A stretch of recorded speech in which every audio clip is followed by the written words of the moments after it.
The US-Israel war on Iran is already in its third week and is only escalating with each passing day. The tensions are also spilling across the Gulf as wave of retaliatory attacks from Iran are impacting the region's key economic hubs. Moreover, Iran's allegations of false flag activity have become a prominent feature of the discourse. In a dramatic escalation, Iranian authorities have urged residents to evacuate several major ports in the UAE, including facilities in Dubai, Abu Dhabi and Fujairah. Iran's Joint Military Command says the US used ports, docks and hideouts there to launch strikes on Iran's Karg Island without providing evidence. The invading US military, after its military bases in the region were destroyed, has fired missiles at the Iranian island of Abu Musa while taking shelter in ports, docks and hideouts within cities in the UAE. We declare to the leaders of the UAE that the Islamic Republic of Iran considers it its legitimate right, in defense of its national sovereignty and territory, to strike and hit the launch points of American enemy missiles located in shipping ports, docks, and the hideouts of US forces that are taking cover in some cities of the UAE. All 6 GCC countries, Bahrain, Kuwait, Oman, Qatar, Saudi Arabia and the United Arab Emirates have faced retaliatory attacks or airspace violations by Iran and its allies. The attacks caused widespread disruption to aviation, including the temporary closure of airspace and damaged infrastructure in several Gulf nations. Iranian Foreign Minister Abbas Araghchi has said that Tehran is ready to investigate the strikes on civilian areas in West Asian countries, while denying that they had struck any targets other than US bases and installations.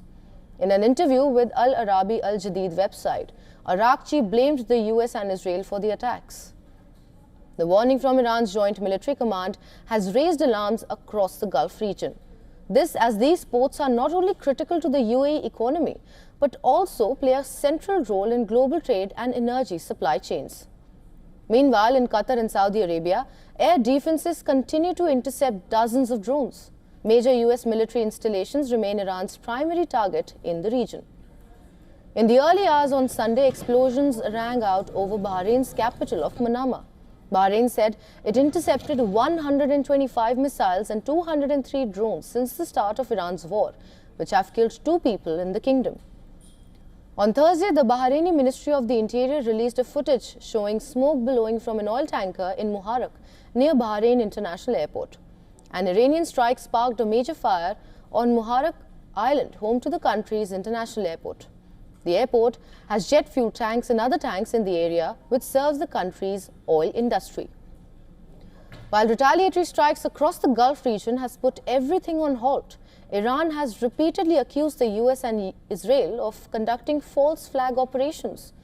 Iranian authorities, including foreign ministry officials and IRGC representatives, have issued repeated warnings that Israel, possibly assisted by the US, may orchestrate attacks on energy infrastructure or other sensitive sites in Gulf Cooperation Council countries and subsequently attribute them to Iran. Following escalated conflict between Iran and US-Israeli forces, the Strait of Hormuz is experiencing a critical and near-total closure, halting roughly 20% of global oil transit. GCC nations are also facing the impact, with oil exports paralyzed and vital supply chains severely disrupted. As the war rages on, Iranian statements have consistently maintained that their operations are confined to military objectives linked to Israel or the United States, with no strategic intent to target Arab states.